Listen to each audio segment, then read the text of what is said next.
तो चलिए सीधे इस गहरे विषय में उतरते हैं। आज की इस चर्चा में हम एक ऐसे फिलोसॉफिकल कॉन्सेप्ट को डीकोड करने वाले हैं जो सच में वास्तविकता को देखने के हमारे पूरे नजरिए को ही पलट कर रख देगा। वेदांत और हमारी प्राचीन विचारधाराओं में हमने बार बार आत्मा और ब्रह्म के बारे में सुना है। ये भी सुना है कि सब कुछ एक है, लेकिन आज हम उस रहस्यमयी शक्ति की बात करेंगे जो इस एक को हम तक पहुंचने ही नहीं देती।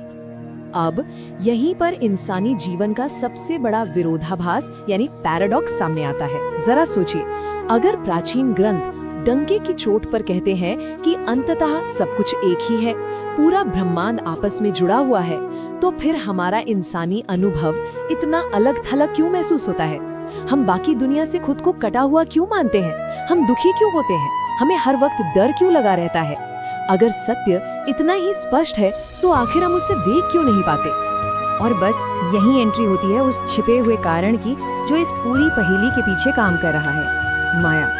अब देखिए, हम अक्सर माया शब्द को सिर्फ एक भ्रम या इल्यूजन मान लेते हैं, जैसे कि कोई जादूगर का खेल है। लेकिन वेदांत में ना, माया कोई साधारण भ्रम नहीं है। ये एक बेहद एक्टिव, डायनामिक और डिस्टॉर्टिंग फोर्स है। ये वो शक्ति है जो असली को छुपा देती है, नकली को असली जैसा प्रोजेक्ट करती है और जो एक है उसे अनेक बनाकर हमारे सामने खड़ा कर देती है। इसे इस बहुत ही मशहूर उदाहरण से समझते हैं। मान लीजिए एक अंधेरे कमरे में फर्श पर एक साधारण सी रस्सी पड़ी है, लेकिन अंधेरे की वजह से हमें वो एक भयंकर सांप दिखाई देती है। अब यहाँ ध्यान देने वाली बात ये है कि हमारा जो डर है ना, वो बिल्कुल असली है। हमारे पसीने छूट रहे हैं, दिल की धड़कन तेज हो गई है, भले ही वो सांप पूरी तरह से एक भ्रम है।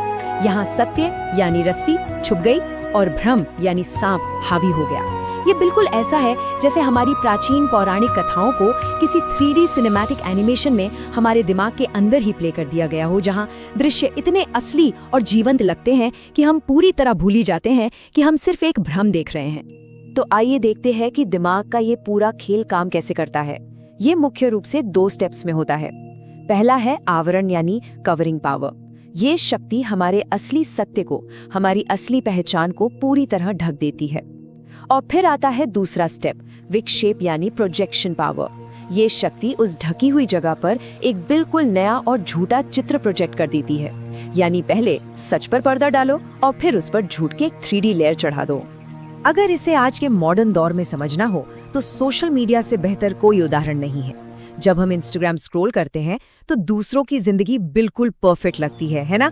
वो प्रोजेक्शन है। हम अपनी जिंदगी की तुलना करते हैं और बेवजह दुखी होते हैं। लेकिन असली सच्चाई क्या है? वो सिर्फ एक एडिट किया हुआ, फिल्टर लगा हुआ हिस्सा है, पूरा सच नहीं। सच मानिए, माया आज के दौर में बिल्कुल ऐसे ही काम करती है। एक अधूरा एडिटेड सच हमें पूरी सच्चाई लगने लगता है। चलिए इस चर्चा के अगले हिस्से की तरफ बढ़ते हैं, भ्रम की कीमत और मानव दुख का मूल कारण। यहाँ सबसे गौर करने वाली बात यह है कि हम इंसान गलती से खुद को इन लगातार बदलती हुई चीजों से जोड़ लेते हैं। हम अक्सर सोचते हैं, मैं ये शरीर हूँ, मैं मेरे विचार हूँ, या मैं ये सोशल रोल हूँ।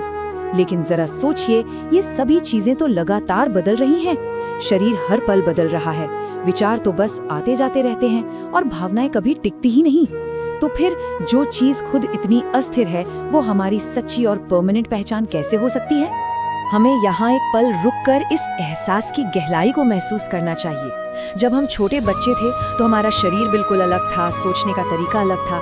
आज वो सब कुछ बदल चुका है, लेकिन हमारे अंदर जो मैं हूँ का एहसास है, जो अंदर बैठकर ये सब अनुभव कर रहा है, वो बचपन से लेकर आज तक रत्ती भर भी नहीं बदला है। वो शुद्ध दृष्टा, वो ऑब्जर्वर बिल्कुल वैसा का वैसा ही है। बाकी जो कुछ भी बदला है वो सिर्फ माया की अलग अलग परतें हैं। और समस्या तब शुरू होती है जब हम उस ना बदलने वाले मैं को भूलकर इन बदलने वाली चीजों से खुद को चिपका लेते हैं। इसके नतीजे सच में भयंकर होते हैं। जब हम अपनी खुशी को किसी ऐसी चीज पर निर्भर कर देते हैं जो कल पक्का बदल जाएगी या चली जाएगी, तो वहां से अटैचमेंट, उम्मीदें, डर, जलन और अहंकार जन्म लेते हैं। और जैसे ही वो अस्थायी चीज दूर होती है, हमारा दुख शुरू हो जाता है। अब इन सब दुखों को देखकर दिमाग में ये सवाल उठना बहुत ही स्वाभाविक है, तो क्या माया कोई बुरी ताकत है? क्या माया ही असली विलन है?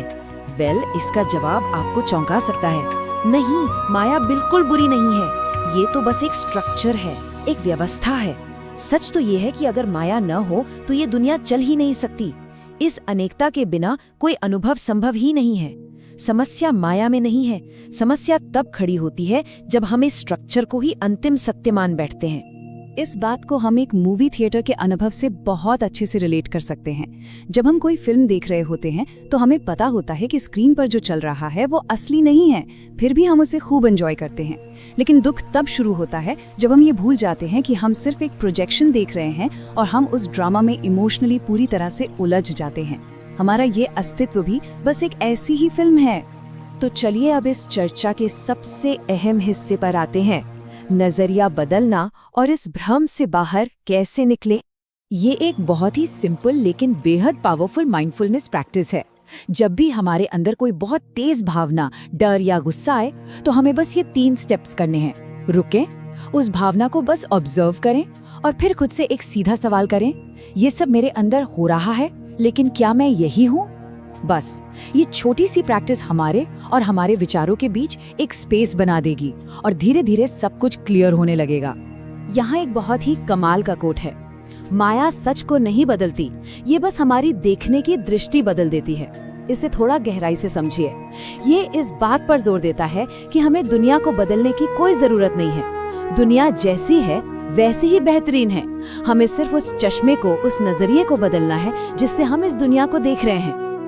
आज के इस पूरे डीप डाइव का जो सबसे बड़ा टेक अवे है वो यही है, जो कुछ भी हमें दिखाई दे रहा है, चाहे वो कोई चीज हो, विचार हो या भावना हो, वो अंतिम सत्य नहीं है। जो उस सब को देख रहा है, जो वो दृष्टा या ऑब्जर्वर है, केवल वही असली सत्य है। असली रियलिटी हमेशा देखने वाले के पास होती है, दिखने वाली चीज में कभी नहीं।